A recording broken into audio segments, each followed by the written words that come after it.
For this week's top cover from the 1960s, we go to one of my favorite titles as a sci-fi fan.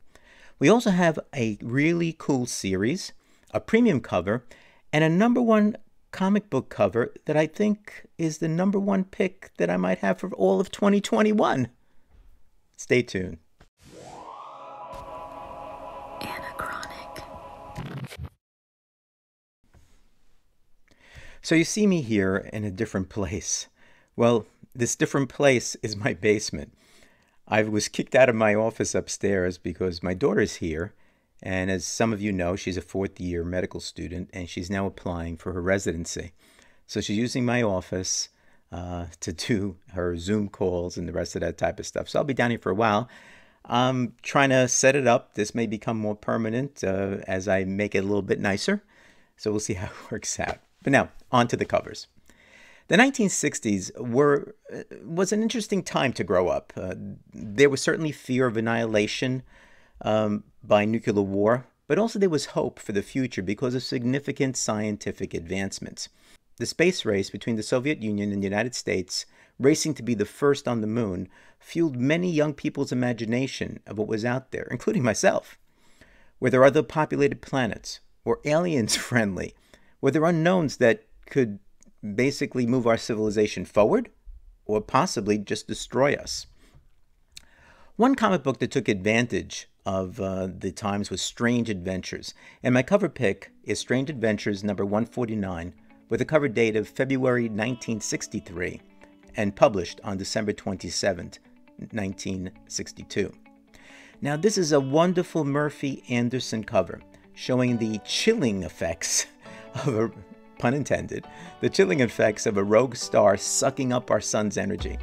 Now, Anderson was known as one of the premier inkers of his era, but he worked on comic books and actually drew covers as well, primarily for DC Comics, over 50 years. He started during the Golden Age, believe it or not, and he made a name for himself during the Silver Age. While at DC, he worked on a multitude of comics, including The Flash, Detective Comics, Mystery in Space, starting with number 12, Mystery in Space number 12, back in 1951. Good year. His covers, such as this one, were often stories in and of themselves. They showed the basis for the story and the issues to be faced by the characters. The stark grays in this cover and the white of the frozen landscape is offset by the clothing of the people, but artistically he makes your eyes go up to the dark star, sucking the life from our sun. Murphy Anderson was one of my favorite artists of the 1960s. I have one premium cover this week. Vengeance of VAMPIRELLA #24. This supposedly is a 15-copy only Lucio Parrillo cover, so the dollars are to be announced. So apparently Dynamite is limiting this to 15 copies, according to 2 websites that I looked at. Now, can that really be a thing? If so, I can't see this beautiful virgin cover ever really being sold in the primary market. Aftermarket is where it's going to be. The price for this Parrillo masterpiece would have to be in the 4 figures, raw. Somebody already owns them, I'm sure. There is a trade dress, though, with a slightly different coloring that you can have for $3.99. The series consists of 4 anthology-type books published by PSA Art Books, collecting some great horror, hero, and sci-fi stories of the past, and cover artwork from the 1940s and 50s, which I just love. The cover of each is a terrific reprint, but I understand that the original covers of the comic books, many painted, reproduced inside of the book. The first is Forbidden Worlds, Volume 18, for $29.99. It reprints stories and art from Forbidden Worlds number 107 through 111, October 1962 through June of 1963. The second is Golden Age Classics, Fight Comics, Volume 2 for $26.99. It features Power Man, with his alter ego Rip Reagan, who was given a power suit by his friend and mentor Dr. Austin, which gives him super strength, makes him kind of impervious to harm, and enables him to perform superhuman leaps. Sounds like an original Superman, right? And yeah, there's also other classic heroes from Fiction House Comics, published April through June of 1940. The third is Space Busters Brain Boy Volume 1 for $26.99. It reprints Brain Boy, who was originated by the amazing Frank Springer.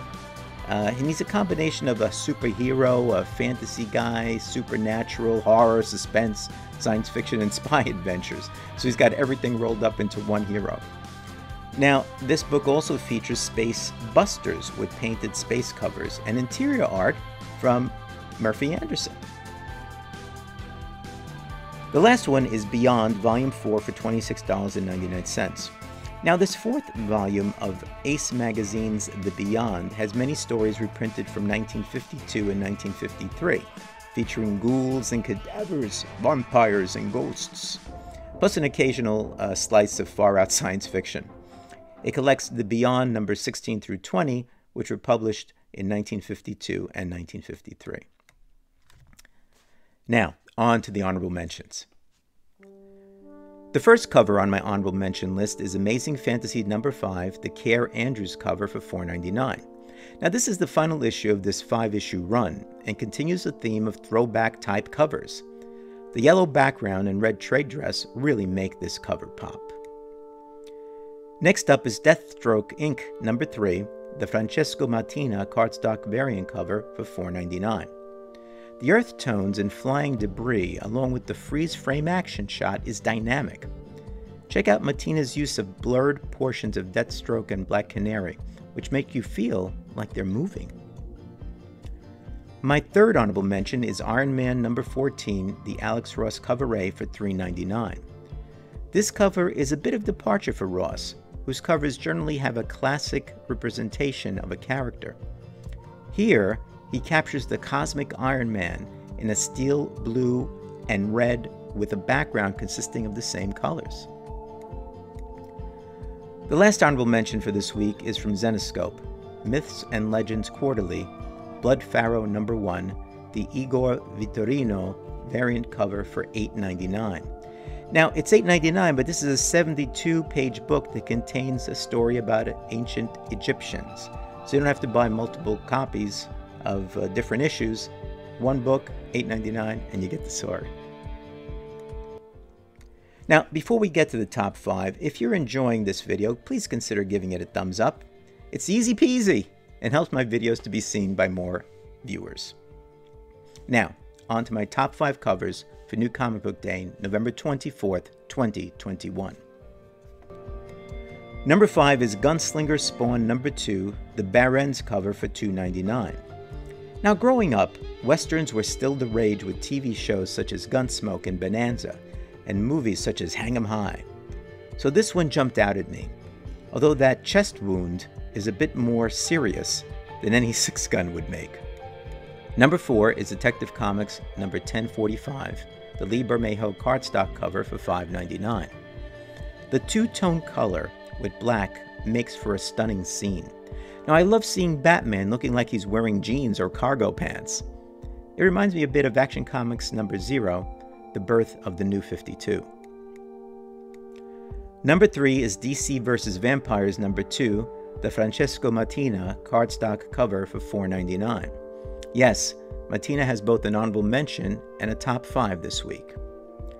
Green is the major color here, as it looks like we have a Green Lantern turning into a vampire, or is the Lantern energy trying to turn him back into a human? In either case, the apparent pain of the character comes through in his facial expression. A great Mattina cover. For number 2, Captain America Iron Man number 1, the Alex Ross Virgin cover. Alex Ross makes his second cover this week.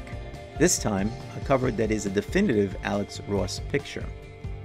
Ever wonder why Alex Ross's Captain America, Superman, Batman, or other covers always look the same facially, cover to cover? Well, he had models sit for him for each character, and paints from photographs that he has taken of them from different angles. Always wondered who his Cap model was. I guess no model was needed for Iron Man. Finally, my number 1 cover for New Comic Book Day, November 24th, 2021. Action Comics number 1037, the Julian TOTINO TEDESCO cardstock cover for $5.99. TEDESCO's painting of Superman wearing the bubble helmet on a stark barren planet, a dead astronaut at his feet, and those planets in the dark starlit sky behind him screams pulp magazine, even to the impossible cape waving behind him. The cover jumped out at me as an homage to all those science fiction pulps of the 1930s and space-related covers of the Golden Age. TEDESCO has a winner here. Let me know in the comments whether you would buy any of my picks or any other cover based solely on the cover art. So many covers, so little cash. Thanks for watching. If you haven't subscribed yet to the channel, please consider subscribing. Be well, and I'll see you soon.